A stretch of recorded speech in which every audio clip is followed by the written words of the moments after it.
ubijanim maljevima i čekićima. Naš komšija, jedan neki Lazar Radović, on je bio srpski dobrovoljac. On je isto bio svijetan, ali za mojim ocem je bio. I on je imao kuću preko puta naše kuće, odmah. Preko puta naše kuće. On je povikao, on je imao ženu, nije imao djece nikako, to bio je kafedio, držao kafanu. Povikao, zbogom Miko, zbogom Diko, nećemo se više vidjeti. Ja to čuo kao i danas, što kaže se. Godinama poslije, prema svjedočenjima onih koji su živjeli u blizini Šušnjara, iz masovnih grobnica tekla je krv. Ja sam kao dječačić čuvao krave sa ovim ostalim Varoščanima i normalno krave su sa ceste, pošto je bilo groblje ograđeno, svraćali tu kao na miris krvi i onda su one čudnovato ponašale, kako naš narod kaže, krive se.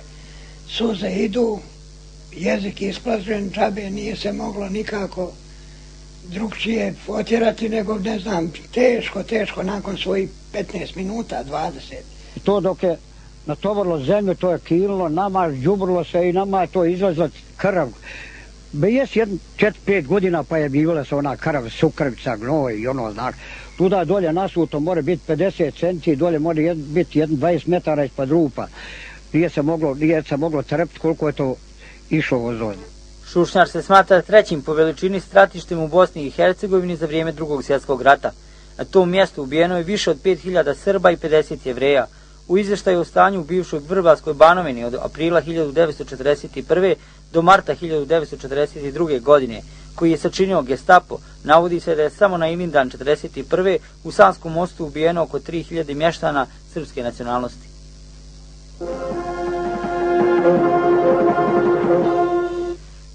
Dobro, ponovo smo u studiju.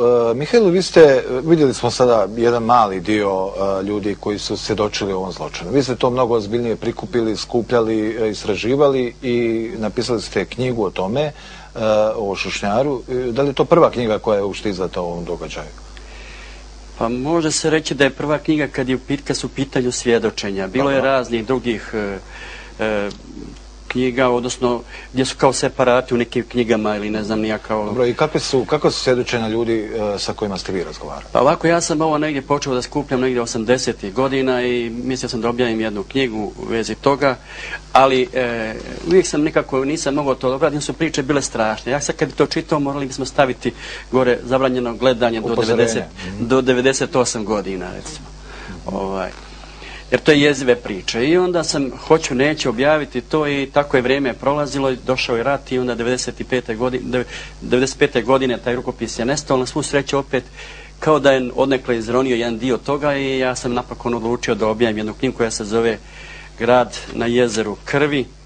To je sačinjena od negdje 30-40 ljudi, kratka svjedočenja, to su gotovo gola svjedočenja i pričice veoma kratke, recimo ja mogu, ne znam, nekoliko, možda jednu, dvije ovako užasne priče da ih pročitam ako recimo ne bi... Ajde samo, evo možemo... Evo recimo Supa od noktiju svjedočila, moga oca su zatvorili u staru školu koja se nalazila u parku. Jednom kad sam mu donijela hranu, primijetila sam da na rukama nema noktiju. Pitala sam ga šta mu se dogodilo. Odgovorio je da su nokte ustaše počupale i od njih skuvali supu. Poslije su tjerali zatvorenike da je jedu. Ovu priču mi ispričala Sofija Praća Veljović. Ili recimo, ustaše su nad jamu na Šušnjaru doveli oca i sina. Otac je prepoznao komšiju, ustašu, kleknuo je pred njega i počeo da mu ljubi cipele. Kao Boga te molim, ubij me prije sina. Siroti čovjek je znao da će ih ustaša ubiti. Htio je da umre prije sa trunkom nade da će koljači poštedjeti život njegovom sinu. Kako te nije sramota tako nešto tražiti? Ustaša ga je udario nogom po licu. Djelić po djelić tijela nesrećnog mladića je sjekao i bacao pred noge svezanog oca. Ovu priču mi je ispričao Mirko Stanić, koji je također se bavio skupljanjem svjedočenja i sjećanja i vjerovatno on ima jednu dobru knjigu koja će se možda jednoga dana i ona pojaviti.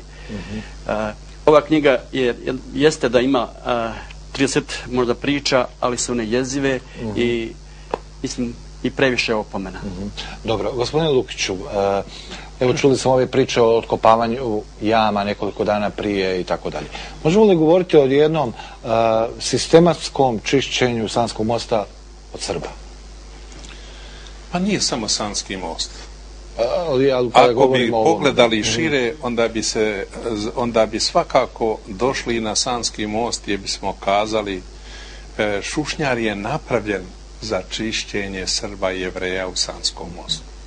Svaki četvrti Srbin Sanskog mosta je nestao u Drugom svjetskom ratu, bolje rečeno svaki peti je završio na Šušnjaru, a Jevreja gotovo da više nema.